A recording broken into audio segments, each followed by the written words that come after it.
ఏదైనా కూడా ఇలా రియల్ ఎస్టేట్ అనేది బాగా ఉన్నతంగా ఉండాలంటే ఆ రాష్ట్రం బ్రాండ్ వాల్యూ బాగుండాలి. అవును. రైట్.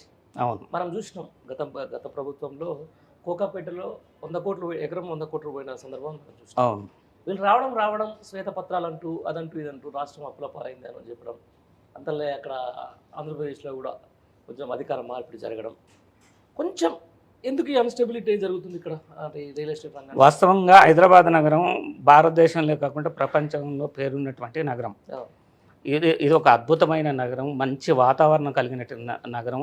రేపు అమరావతి ఎంతంటే అది నథింగ్. హైదరాబాద్ నగరం ముందు అమరావతి అనేది అసలు ఎందుకు పనికిరాదు.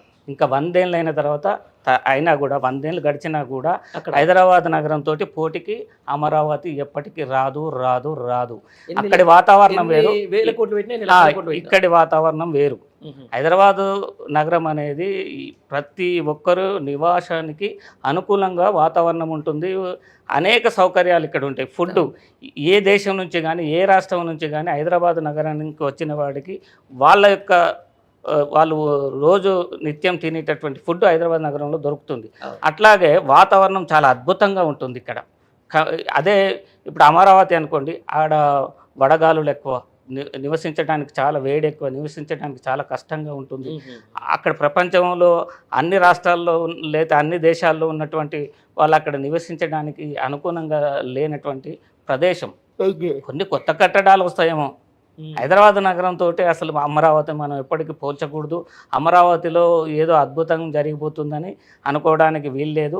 హైదరాబాద్ నగరం రియల్ ఎస్టేట్ వ్యాపారానికి సేఫ్టీగా ఉంటుంది. రియల్ ఎస్టేట్ వ్యాపారం ఇక్కడ అభివృద్ధి చెందుతుంది. దానికి తగ్గ చర్యలు ఈ ప్రభుత్వం చేపడితే చక్కగా అసలు అమరావతి నుంచి ఇక్కడికి హైదరాబాద్ తిరిగి వచ్చారు కదా, అక్కడికి పోయినటువంటి రియల్ ఎస్టేట్ వ్యాపారులంతా అక్కడ నష్టపోయి హైదరాబాదుని మన యొక్క అంటే డబ్బుని ఇక్కడ మనం భూముల మీద ఇన్వెస్ట్ చేస్తే మనకు లాభాలు వస్తాయని చెప్పి అక్కడికి పోయినటువంటి వాళ్ళు తిరిగి ఇక్కడ వచ్చి ఈ హైదరాబాద్ నగరంలో వ్యాపారాలు చేస్తున్నటువంటి సందర్భం ఇది. ఇక్కడ నుంచి ఏ రియల్ ఎస్టేట్ వ్యాపారి అమరావతి పోడు, ఏ ఇన్వెస్టరు అమరావతి పోడు. హైదరాబాద్ నగరం అన్ని రకాలుగా సేఫ్టీ, ఇక్కడ భూమి కూడా సేఫ్టీ. ఇక్కడ కొని 100 సంవత్సరాలు వచ్చిన తర్వాత వస్తే కూడా ఇక్కడ భూమి వాళ్ళకు ఉంటుంది. అదే ఆంధ్రలో అక్కడ ఉండడానికి ఆస్కారం లేదు. తెలంగాణ ఏ వ్యక్తి కూడా, తెలంగాణలో పుట్టి పెరిగినటువంటి ఏ వ్యక్తి కూడా ఆంధ్రాకు పోయి ఇన్వెస్ట్ చేయాలని చూడడు. ఆంధ్రాలో ఉన్న ప్రతి వ్యక్తి హైదరాబాద్ నగరంలో తెలంగాణలో ఇన్వెస్ట్ చేయాలని కోరుకుంటాడు. రైట్. Last book వచ్చినండి. 8 ఏళ్ళ కాంగ్రెస్ పరిపాలన చూసారు, 10 ఏళ్ళ బీఆర్ఎస్ పరిపాలన చూసారు. Over best. వాస్తవంగా ఇప్పుడు ప్రజల్లో నేను చెప్పేది కాదు, ప్రజల్లో కేసీఆర్ పాలనే బాగుంది ఈ 8 నెలల కాంగ్రెస్ పాలన కంటే అని కూడా ప్రతి సామాన్య పామరుడు కూడా ఈరోజు అనుకుని పల్లెటూరులో గోవులు కాసే వ్యక్తి కూడా బీఆర్ఎస్ గవర్నమెంట్ బాగుంది, ఈ యొక్క కాంగ్రెస్ గవర్నమెంట్ బాగలేదని అందరూ చెప్పుకుంటున్నారు ఈ రాష్ట్రంలో. అంతేనా?